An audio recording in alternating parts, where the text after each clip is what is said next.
Yo, what's happening, everybody? It is episode number 8, and we are talking about early influences today. If you guys don't know what this is Mad Mondays. It's a series that I've put together so that you guys can know more about me as a person, and we can sort of close the gap between who is Nomad222 and who is Damon Padaha.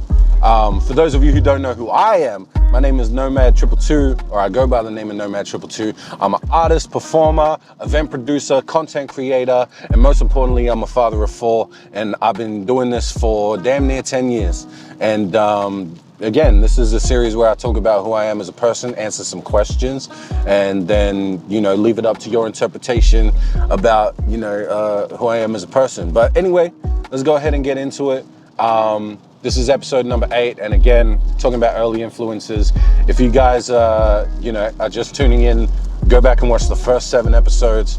And again, I drop this every single Monday. So, first question we've got today is, who were your musical influences growing up, and how did they shape your style? So, my musical influences growing up, a lot of people who know me would probably assume that I'm gonna say J. Cole, is one of my top influences, but the thing about J. Cole is that he didn't really come into my sphere, my circle, until I was like 2013. So I was like 15, 16, around then, maybe a little bit earlier, but it was around that time when I was already in my teenage years. Growing up, my influences were a lot different, and it might surprise people because they know how I feel about them now, but I would say that the biggest influence for me as a child was definitely Kanye West. And I know that's a story that's quite, relevant to a lot of people in my generation. Growing up, Kanye West was dropping iconic album after album. Every single project was filled with hits. And he changed the landscape of not just hip hop, but music in general. There's just, his influence can't be understated around the globe. Now, how I feel about Ye at the moment is a whole other, can of worms, but that's just how I feel about Kanye West. When I was growing up, my dad would buy all the Kanye West albums. I know we had Late Registration, College Dropout, Graduation. Like, that's a big 3 right there in terms of like albums, and especially for the kind of music that he was making. Because you got to remember, again, Kanye West didn't come into hip hop, with the typical gangster persona that was prevalent at the time. Everyone knew that Kanye West was a producer, and he was a bit of a nerd for that sort of stuff in a good way. Not saying that in a derogatory sense, but he came from a good family. He dropped out of college.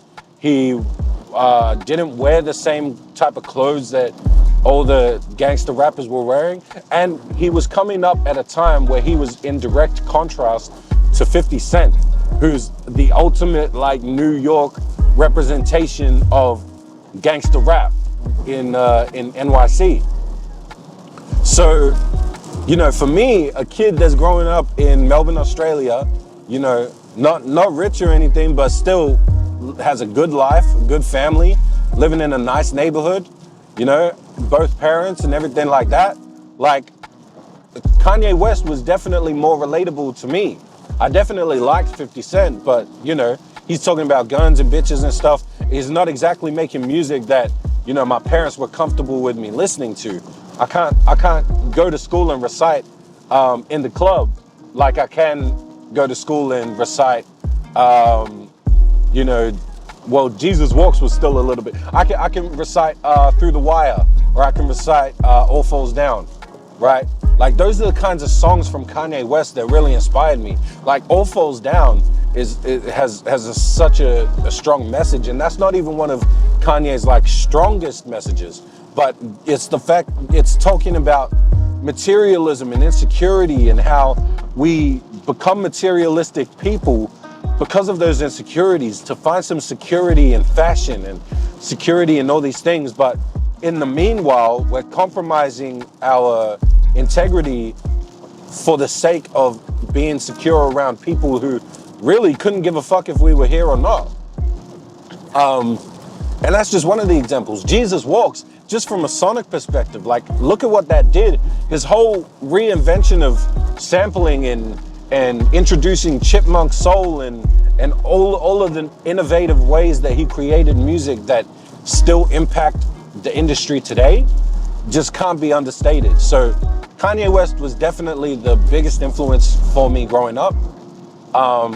And then there's also Jay-Z, who, you know, definitely lived a tougher life than I have ever lived. You know, growing up, becoming a dope dealer, making more money from dope, and then, you know, struggling to break out musically to where he is now, you know, arguably one of the greats of all time.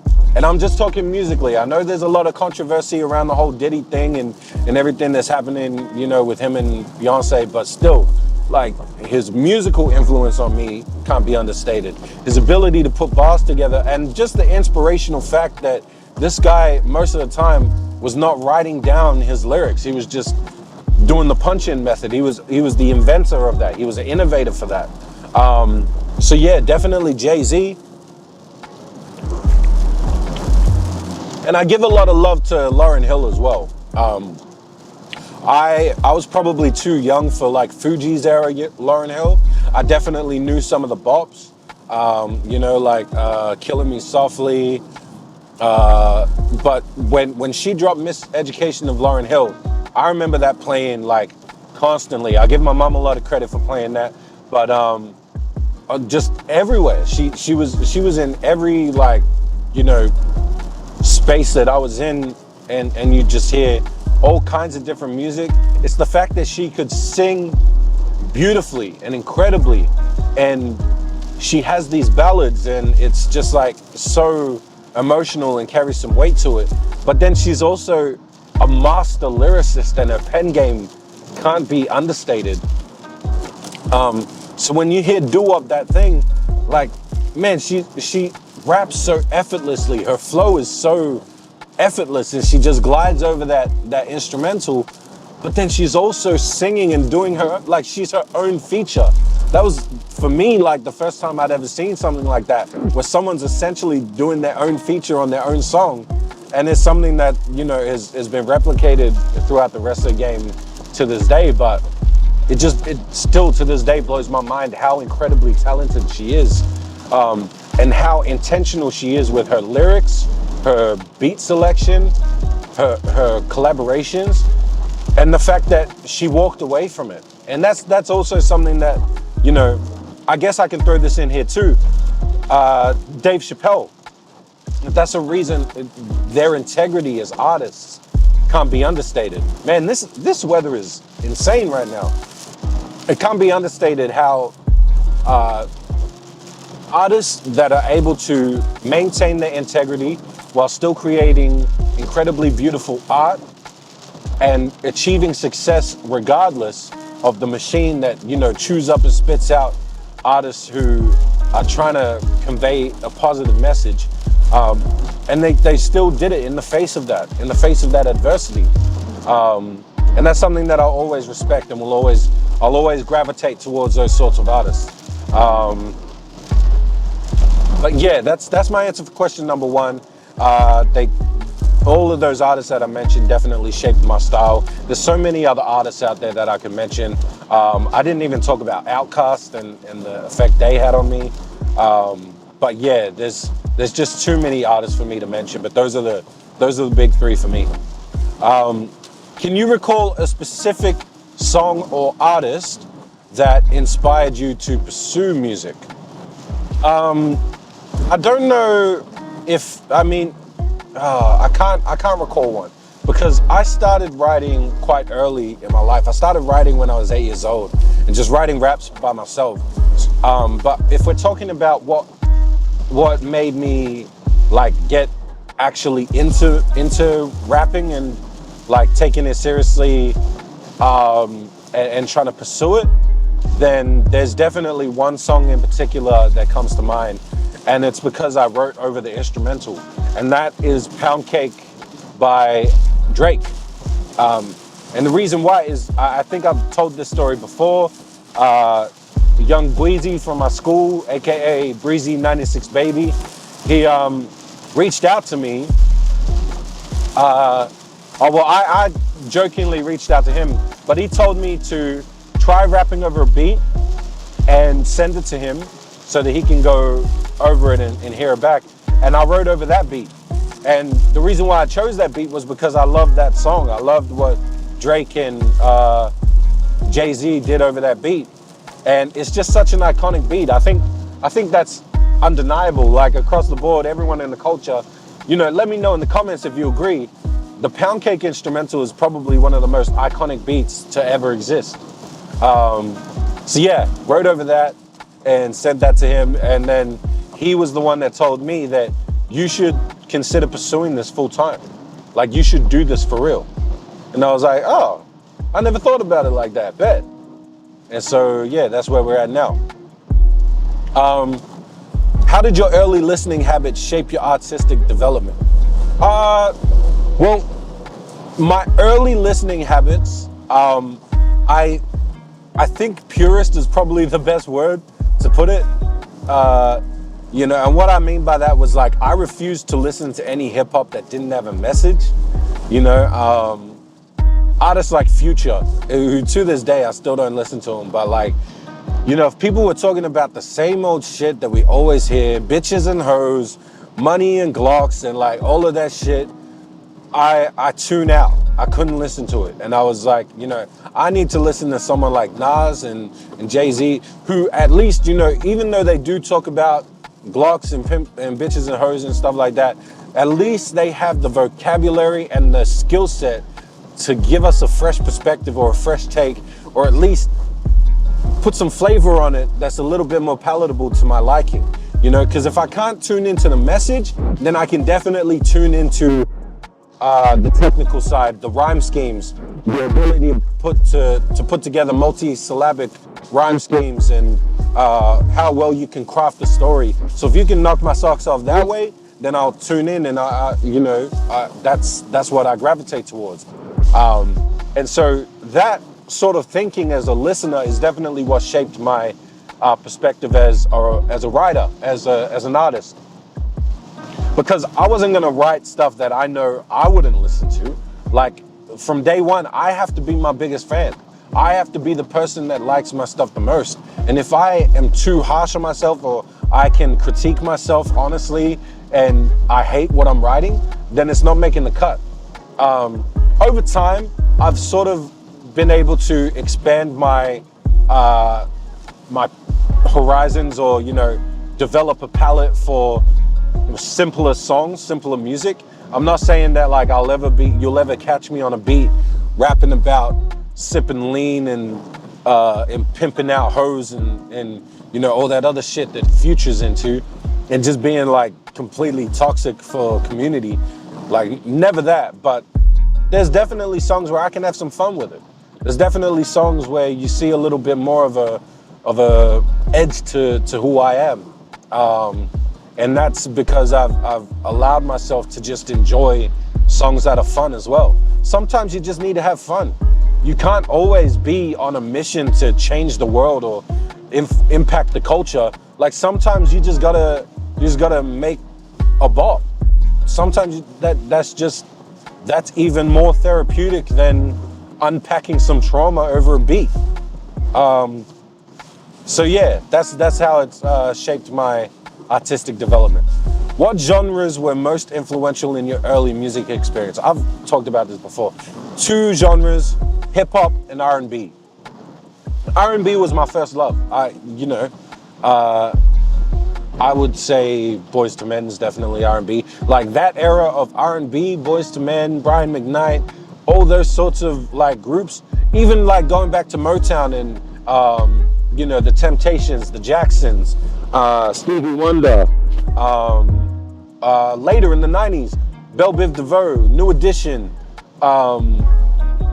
the other group, Bobby Brown, Ralph Tresvant, like that whole group, that era right there, Johnny Gill, incredible music. That was my first love growing up. And then you got Lauryn Hill. I could rattle off an entire list. I've got like a whole playlist of jams. If you guys want to see it, comment below, let me know. But definitely R&B and then hip hop. Like, I was just entranced by people's abilities to rhyme. And I think, sorry for that, I think that part of why I'm so into rhyme schemes and rap is because I grew up like with Dr. Seuss books and grew up with Cat in the Hat and Green Eggs and Ham and all those Dr. Seuss books. So maybe that's played a major role into why rhyme schemes are so sexy to me. Like, I can't get enough of it. I love it when people are able to rhyme something, but then the rhyme actually means something too. So yeah, those are the most influential genres. How have your influences changed over time? I've already answered that before, you know. My palettes just developed more. I've expanded my taste for music to be more inclusive. I would say that I love all kinds of music. So yeah, that's how it's changed over time. What elements from your early influences do you still carry with you today? Again, I think I've answered that too. I still feel like I carry with me the intention. Always being intentional with the music that I create. It has to either tell a story or it needs to be technically sound. And if it doesn't tick one or both of those boxes, then it's not a song that I'm gonna be proud of or that I wanna put out. So yeah, last question, how do you honor these influences in your current work? I don't know about my current work, but over time, I've definitely made it a point to, you know, replicate the same sentiments of the people that I grew up listening to. You know, like J. Cole's obviously a clear one where, you know, it makes so much sense for him to always try and impact his community positively through his music. And, you know, talking about the struggle and what they came from, talking about how he made it out and anyone can make it out if they put their mind to it. And that's a lot of the same sentiments that I carry with me in my music as well. I've also, you know, I've made a point to include certain lines that really impacted me wherever it seems right. So, you know, it's kind of like sampling, like when people, you know, take snippets of old songs and then turn it into something new. Like I've used the line "Beauty in the Struggle" as my own song before. There's a lot of music that I've put out where you'll find lines from Jay-Z, you'll find lines from Kanye West, you'll find lines from the people that inspired me inserted into my music, and it's just a brief little edit or extra piece to let you guys know about, yeah, that's who I listen to, that's who I grew up with, and yeah, that's how I honor them in my mind. Whether they accept that honor is a completely other question, but you know, in my mind, that's how I do it. So yeah, anyway, that's this episode. It's kind of a quick one, I guess. It's under 20 minutes, so I'm happy with that. But yeah, let me know what you guys think below. Tell me if you guys have any other questions. Like I said, I'm making a separate channel for that, separate series for that, so that people can hear what I'm talking about. Also, I can answer your questions directly. But yeah, comment that below and let me know what else you want to see, what you thought about this episode, what you liked. If you did like it, leave a like. If you didn't like it, smash the dislike, I don't care. And subscribe to the channel, please, because we're trying to get that play button from YouTube. Also, make sure you're following all the socials. Follow me on Spotify as well, because we're trying to get to 4 million monthly listeners on that. And most importantly, don't ever forget it. You guys know what I say. Together, we move!